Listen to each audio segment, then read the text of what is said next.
ये अपना दावा करते हैं कि मैं बीजेपी से एक प्रबल दावेदार भी हूँ। कहाँ तक ये सही है?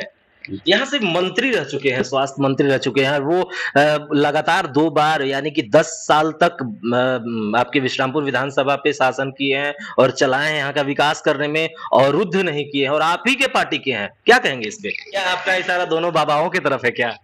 पिताजी क्या करते थे?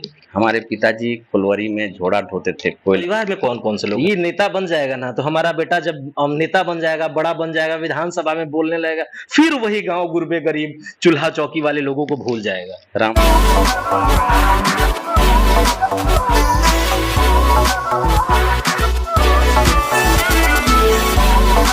झारखंड में विधानसभा चुनाव का दौर प्रारंभ हो चुका है। नेता वो पक्ष के हों या विपक्ष के, अपने उम्मीदवार अलग-अलग पार्टियों से अलग-अलग उम्मीदवार अपने होड़ मचाकर चारों तरफ दौड़ रहे हैं। जनता के बीच जा रहे हैं, जनता का बात सुन रहे हैं, परंतु सुनने वाला कोई निश्चित कोई खास नेता नहीं बन पा रहा है।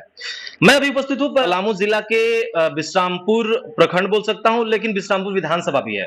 यहाँ बहुत सारे ऐसे नेता हैं और बहुत सारा ऐसे दावेदार भी है जो यहाँ का खुद का बेटा भी बोल रहे हैं और खुद का पक्ष भी अपना रख रहे हैं कि मैं आपके लिए ये करूंगा, मैं आपको आपके लिए वो करूंगा। परंतु अभी कुछ दिनों पहले एक क्या वर्ल्ड रिकॉर्ड के हिसाब से कहा जा सकता है राखी बना, जो पिछला वर्ल्ड रिकॉर्ड था कि 5000 राखी किसी के हाथ में बना था तो वो खान सर थे, परंतु अब 7000 राखी बनकर नया वर्ल्ड रिकॉर्ड कायम करने वाले हमारे साथ रामाशीष यादव जी हैं। इस बार ये विधानसभा चुनाव के लिए उतरे हैं और इस बार ये विधानसभा में उतरेंगे और ये अपना दावा करते हैं कि मैं बीजेपी से एक प्रबल दावेदार भी हूँ। कहाँ तक ये सही है? जिसके हाथों में 7430 बहन राखी बांधेगी, उसको आप कैसे इनकार कर सकते हैं कि प्रबल दावेदार ना हो। अगर एक बहन 4 वोट पर भी मालिकाना हक रखती हैं, तो आप सोचिए 7-28 चुनाव जीतने के लिए कितने वोटों की जरूरत है। भारतीय जनता पार्टी का सिपाही हूँ, भारतीय जनता पार्टी सर्वे कराती है, भारतीय जनता पार्टी चुनाव जीतने के लिए इस बार जीतने वाला प्रत्याशी के पीछे दाव लगाएगी और उस दाव में मैं भी अपने आप को रखा हूँ। तो ये पार्टी हित में भी है और विश्रामपुर का हित में भी है।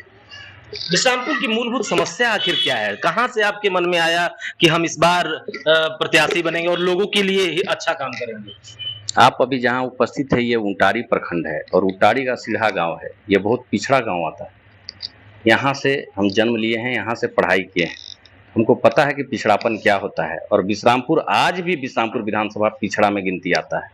तो निश्चित तौर पर हम जैसे युवाओं को आगे बढ़कर पिछड़ा क्षेत्र से निकाल के अगड़ा क्षेत्र बनाने की भी जिम्मेवारी है। यहाँ से मंत्री रह चुके हैं, स्वास्थ्य मंत्री रह चुके हैं। वो लगातार 2 बार यानी कि 10 साल तक आपके विश्रामपुर विधानसभा पे शासन किए हैं और चलाए हैं, यहाँ का विकास करने में अवरुद्ध नहीं किए हैं और आप ही के पार्टी के हैं। क्या कहेंगे इस पे? देखिए, नौजवान और अभिभावक में थोड़ा कम्युनिकेशन गैप है। नौजवानों का दर्द को एक नौजवान बेहतर तरीके से समझ सकता है और विश्रामपुर विधानसभा 40 सालों से मात्र 2 लोगों को देखते आया है। इस बार विश्रामपुर विधानसभा ललायत है नया चेहरा देखने के लिए। क्या आपका इशारा दोनों बाबाओं की तरफ है क्या? दोषी तो यहाँ विधायक होते थे, बहुत पहले कभी विनोद सिंह हुआ करते थे, इसके बाद कभी आदरणीय ददाई दुबे जी होते थे, कभी आदरणीय रामचंद्र चंद्रवंशी जी होते हैं। तो यही 2 होते आए हैं। अब यहाँ के लोग जो हैं वो नया विकल्प की तलाश कर रहे हैं। कहाँ से मन में आया कि सेवा करें हम? देखिए, मेरा राजनीतिक पृष्ठभूमि 2010 से ही है। मैं आजसू पार्टी का प्रभारी हुआ करता था विश्रामपुर विधानसभा का। ये कोई नई सोच नहीं है। उस समय आजसू का गठबंधन में सीट चला गया, इसलिए नहीं लड़ पाए। बाद में हम भारतीय जनता पार्टी में आए, तो उस समय टिकट का दावेदारी नहीं किए। अभी हमको लगा कि अब हम तैयार हैं और विश्रामपुर मेरे नाम पर तैयार है, इसलिए पार्टी के बीच में अपनी दावेदारी काफ़ी मजबूती से हम रखे हैं और आपको पता होगा कि सर्वे रिपोर्ट के आधार पर ही टिकट बंटनी है। पिताजी क्या करते थे? हमारे पिताजी फुलवारी में झोड़ा ढोते थे। कोयला का झोड़ा जो होता था वो लेबर क्लास में ढोते थे और इसके बाद फिर वो हाजरी बाबू बने और हम लोगों को पढ़ा लिखा कर आज इस लायक बनाया कि आपके सामने विश्रामपुर की चिंता कर रहे हैं। परिवार में कौन-कौन से लोग हैं? कितने भाई बहन हैं? परिवार में हम लोग 4 भाई हैं और 1 बहन है। क्या करते हैं वो लोग? दोनों भैया का अपना-अपना व्यापार है और एक भैया टीचर हैं। मैं खुद ही पॉलिटिकल हूँ और मेरी वाइफ भी टीचर है, सरकारी टीचर। आखिर कोई मोटिव होगा ना कि विश्रामपुर विधानसभा में कोई गहरी चोट, जो कोई कसक, जो हम लगा कि आखिर इसमें हमको विधानसभा चुनाव लड़ना ही चाहिए।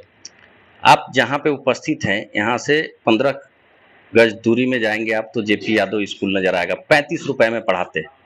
मझियावा में जेपी यादव स्कूल चले जाइए, मात्र 40 रुपए में पढ़ाई होता है।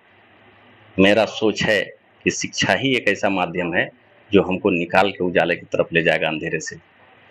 विश्रामपुर विधानसभा सरकारी शिक्षा का अगर उच्च व्यवस्था हो जाए तो हमसे भी ज़्यादा टैलेंटेड लोग यहाँ पर हैं, और निश्चित तौर पर हमको लगता है कि शिक्षा को ज़्यादा प्राथमिकता देते हुए विश्रामपुर विधानसभा के बदलने की जरूरत है। तो यूनिवर्सिटी भी बन चुका है विश्रामपुर विधानसभा में, और माननीय मंत्री जी भी वर्तमान में हैं विधायक, उनके नाम से यूनिवर्सिटी बना है और शिक्षा रुक रहा है फिर भी बीजेपी। सरकारी शिक्षा का हब बनाना है जिसमें कि गरीब बच्चे पढ़ें, स्कॉलरशिप लें और वो अपना मेरिट के आधार पर बिना पैरवी का उसमें एडमिशन करा लें, और जब वहाँ से निकले तो उनका जीवन का गारंटी हो कि हमारी पढ़ाई कंप्लीट हो गई है तो कहीं ना कहीं अच्छे कंपनियों में जॉब लग जाए। 80% भरोसा है कि रामाशीष यादव कुछ कर देंगे, कर गुजरेंगे हमारे लिए, परंतु 20% वही नेता वाला छवि दिख रहा है सबके सामने, सबके मानसिक पटल पे कि ये नेता बन जाएगा ना तो हमारा बेटा जब नेता बन जाएगा, बड़ा बन जाएगा, विधानसभा में बोलने लगेगा, फिर वही गांव गुरबे गरीब चूल्हा चौकी वाले लोगों को भूल जाएगा। रामाशीष यादव को अपने आप पर 100% भरोसा और विश्वास है। जिस दर्द से मैं निकला हूँ उस दर्द से विश्रामपुर को निकालना है। एक झोड़ा ढोने वाला का बेटा आज आपके सामने बैठा है तो निश्चित तौर पर आप सोच लीजिए कि रामाशीष यादव, कितने रामाशीष यादव विश्रामपुर से निकलेंगे। अगर मेरे दिल में इस तरह का जज्बात नहीं होता तो मैं इतना जल्द में विश्रामपुर विधानसभा में बहनों के दिल में, युवाओं के दिल में, बुजुर्गों के दिल में जगह नहीं बना पाते। आप देख रहे होंगे कि साधन संसाधन के कमी होने के बावजूद भी अब विश्रामपुर विधानसभा का 63 पंचायत है और 366 बूथ है। अब कहीं भी जाकर रामाशीष यादव के बारे में पूछिए, लोगों को सिर्फ एक बात की चिंता है कि पार्टी टिकट देगी कि नहीं, जीत की किसी को चिंता नहीं है। आप भी घूम रहे होंगे, सब लोग बोलता है पार्टी टिकट दिया तो दिन का 12 बजे जीत घोषित हो गया। नहीं है विश्वास तो आप क्षेत्र में घूम के चर्चा कर सकते हैं। तो जीत की चिंता नहीं है इन्हें, और ये सिर्फ और सिर्फ एक ही चीज की चिंता है, पार्टी क्या इन पे भरोसा करेगी, अब देखना है। यही आप देख रहे थे पलामू समाचार केंद्र।